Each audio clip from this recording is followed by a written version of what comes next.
سید ولد آدم خیر الانام، اس پہ لاکھوں درود، اس پہ لاکھوں سلام۔ بسم اللہ الرحمن الرحیم، الحمد للہ رب العالمین، والعاقبۃ للمتقین، والصلاة والسلام علی سید الانبیاء والمرسلین وعلى آلہ واصحابہ اجمعین، اما بعد فاعوذ باللہ من الشیطان الرجیم، بسم اللہ الرحمن الرحیم۔ یا نساء النبی لستن کأحد من النساء، صدق اللہ مولانا العظیم۔ اللہ پاک نے 22 پارے کے ابتدا میں اللہ کے آخری پیغمبر جناب محمد الرسول اللہ صلی اللہ علیہ وسلم کی ازواج مطہرات کے حوالے سے کچھ باتیں ارشاد فرمائی ہے۔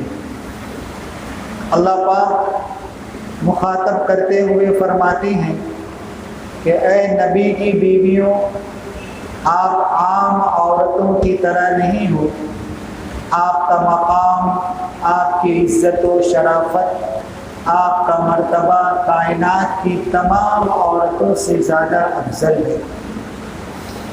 آپ حضرات جانتے ہیں کہ آخری پیغمبر حضور پاک صلی اللہ علیہ وسلم نے 11 نکاح فرمائے تھے۔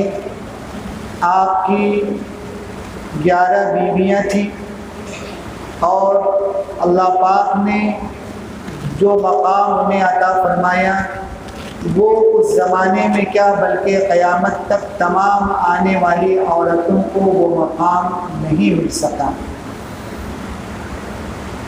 قرآن پاک نے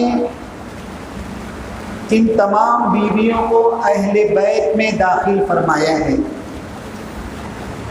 11 بیویاں آپ کی تمام اولاد، آپ کی اولاد کی اولاد اور آپ کے تمام داماد اہل بیت میں داخل ہیں۔ اللہ کے نبی صلی اللہ علیہ وسلم کے نکاح میں ابو بکر صدیق رضی اللہ عنہ کی ایک بیٹی حضرت عائشہ بھی تھی۔ اللہ کے نبی کے نکاح میں حضرت عمر فاروق کی بیٹی حضرت حفصہ بھی نکاح میں تھی۔ اللہ کے نبی کی 2 بیٹیاں عثمان ذو النورین کے نکاح میں گئیں، اور اللہ کے نبی کی ایک لاڈلی بیٹی حضرت فاطمہ الزہرا رضی اللہ عنہا حضرت علی رضی اللہ تعالی عنہ کے نکاح میں گئی۔ اس کے علاوہ صحیح مسلم شریف کے حوالے سے یہ بات ملتی ہے کہ آپ کی 4 صاحبزادیاں حضرت زینب، حضرت رقیہ، حضرت ام کلثوم، حضرت فاطمہ، یہ ساری 4 بیٹیاں اہل بیت میں داخل ہیں۔ یہ بات اس لیے عرض کر رہا ہوں کہ بہت سے لوگ ایسے ہیں جو ازواج مطہرات کو اور آپ کی 3 بیٹیوں کو، آپ کے داماد حضرت عثمان کو اور آپ کے خسر ابو بکر صدیق حضرت عمر کو اہل بیت سے خارج مانتے ہیں، داخل نہیں مانتے، باہر مانتے ہیں کہ یہ لوگ اہل بیت میں داخل نہیں ہیں۔ شیعوں نے اس مسئلے کو آگے بڑھایا اور پاک پنج تن کا عقیدہ بنایا۔ آپ شیعوں کے ہاں دکانوں میں، مکانوں میں، مساجد میں پاک پنج تن کا بورڈ لگا ہوا دیکھیں گے۔ پاک پنج تن کا مطلب ہوتا ہے کہ یہ 5 بڑی شخصیتیں ہی پاک ہیں، اس کے علاوہ نعوذ باللہ سب جہنمی ہیں۔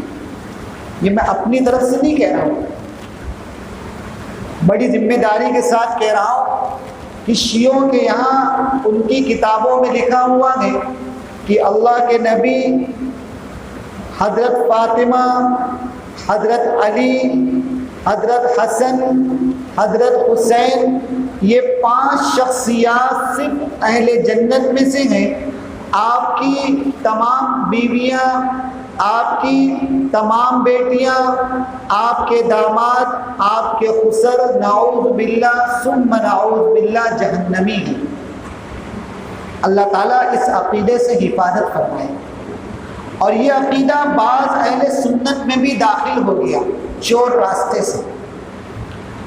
میں اشارہ کر دوں گا، آپ سمجھ جائیں گے کہ جو لوگ اپنے آپ کو اہل سنت میں داخل سمجھتے ہیں وہ بھی پاک پنج تن کے قائل ہیں، اور حضرت علی کے فضائل میں اتنا کچھ غیر ضروری باتیں عرض کرتے ہیں جس کا تعلق کتاب و سنت سے کچھ بھی نہیں ہے۔ ان تمام فرضی فضائل کے نتیجے میں ابو بکر و عمر کی فضیلت کو گھٹا دیتے ہیں، جبکہ اہل سنت کا اجماعی عقیدہ ہے کہ اللہ کے نبی کے بعد سب سے زیادہ فضیلت والی اگر کوئی شخصیت ہے تو ابو بکر صدیق ہیں، اس کے بعد حضرت عمر ہیں، اس کے بعد حضرت عثمان ہیں، اور اس کے بعد چوتھے نمبر پر حضرت علی ہے۔ بہرحال اللہ پاک کہہ رہے کہ یہ تمام بیویاں اور یہ تمام بیٹیاں اور یہ داماد سب اہل بیت میں داخل ہیں۔ انما یرید اللہ لیذھب عنکم الرجس اہل البیت، اللہ تعالیٰ ان تمام لوگوں کو پاک صاف کر رہے ہیں، ان کی تمام گندگیوں کو اللہ ظاہر اور باطن کو صاف کر رہے ہیں۔ اس کا ذکر قرآن میں ہے۔ اس کے بعد اللہ تعالیٰ نے ایک خاص واقعے کو بیان فرمایا۔ پورے قرآن میں کسی صحابی کا نام نہیں آیا ہے، مگر صرف ایک واحد صحابی ہیں جن کا نام حضرت زید ابن حارثہ ہے۔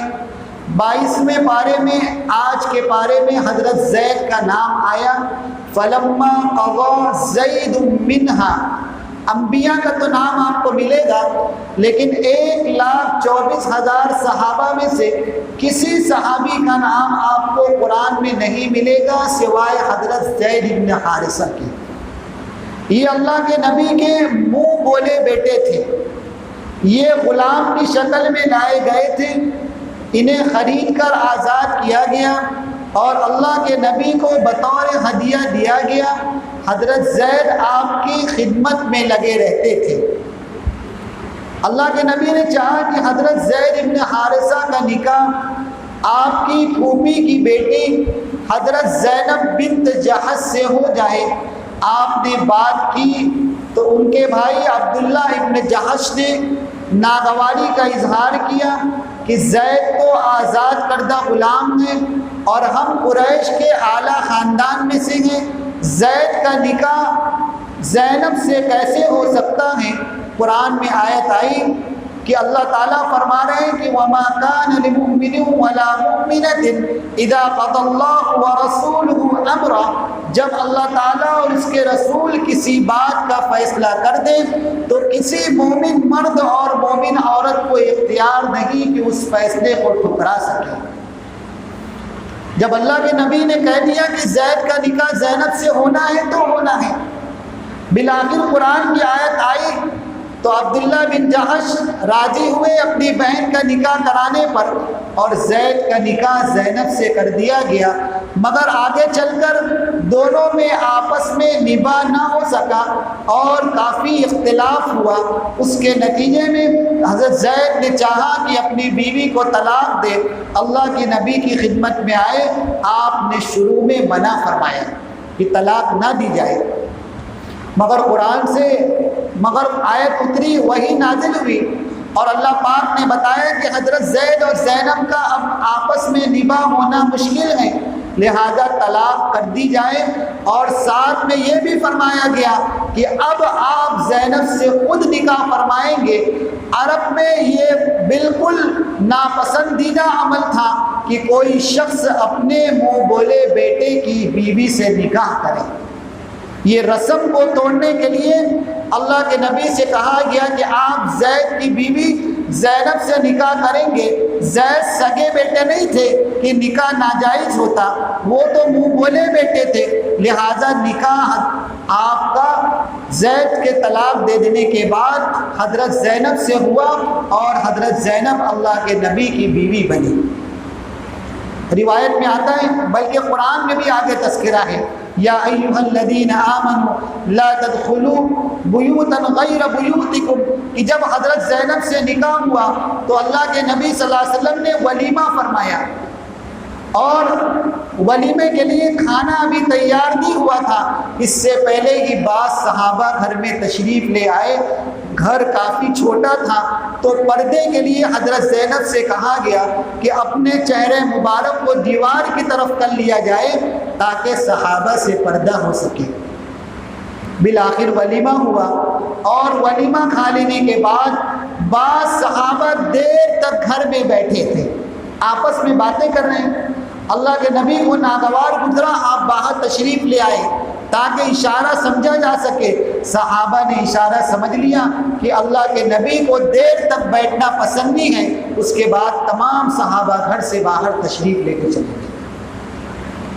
اس کے بعد اسی بارے میں یہ بھی بتایا گیا کہ ما کان محمد ابا احد من رجالکم ولکن رسول اللہ وخاتم النبیین۔ یہاں پر ایک اہم پیغام لے کر جائیں کہ فرمایا جا رہا ہے کہ اللہ کے نبی تمہارے درمیان میں یہ صرف نبی نہیں ہے بلکہ آخری نبی ہے۔ اہل سنت والجماعت کا یہ بھی اجماعی عقیدہ ہے کہ کوئی شخص نبی کو نبی مانے اور آخری نبی نہ مانے تو وہ اسلام سے خارج ہے۔ نبی کے ساتھ آخری نبی ماننا ضروری ہے۔ یہ اس لیے سمجھایا جا رہا ہے کہ شروع زمانے سے لے کر آج تک بہت سے ایسے لوگ پیدا ہوئے جنہوں نے نبوت کا دعویٰ کیا۔ آپ جانتے ہیں کہ اس ملک میں مرزا غلام احمد قادیانی نے اپنے آپ کو نبی ہونے کا دعویٰ کیا تھا، اور اس زمانے کے اکابر علماء نے اس کے خلاف کتابیں لکھی، مناظرے کیے، اور اس کے تمام چیلنج کو قبول کر کے کرارا جواب دیا، چونکہ عقیدہ ختم نبوت یہ بنیادی عقیدہ ہے۔ آج بھی اس زمانے میں اورنگ آباد میں شکیل بن حنیف ایک شخص ہیں جو اپنے آپ کو نبی ہونے کا دعویٰ کرتا ہے۔ بہت سے دین سے لگے ہوئے، دین سے جڑے ہوئے ہمارے ساتھی شکیل بن حنیف کے ہاتھ پر یہ کہہ کر بیعت کر رہے کہ آپ نبی ہیں اور آپ جو پیغام دیتے ہیں وہ ہمیں تسلیم ہے، آپ جو باتیں کہتے ہیں وہ نعوذ باللہ وحی کے درجے میں ہیں۔ بڑی بڑی فیملیاں اس کے ہاتھ پر جا کر اس بیعت ہو چکی۔ اسی لیے یہ عقیدہ بہت بڑا عقیدہ ہے جسے آج سمجھایا گیا کہ وَلَٰكِن رسول اللہ وخاتم النبیین، کہ اللہ کے نبی رسول ہیں اور آخری نبی ہیں۔ اس کے بعد آگے فرمایا ان اللہ وملائکتہ یصلون علی النبی، اللہ اور اس کے فرشتے نبی پر درود و سلام بھیجتے ہیں۔ اے ایمان والو آپ بھی نبی پر درود و سلام بھیجا کرو۔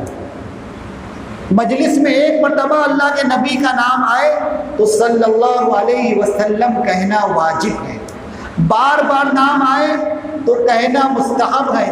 جو شخص ایک بار بھی مجلس میں اللہ کے نبی پر درود نہ بھیجے اس سے بڑا بخیل اور کنجوس نہیں ہو سکتا۔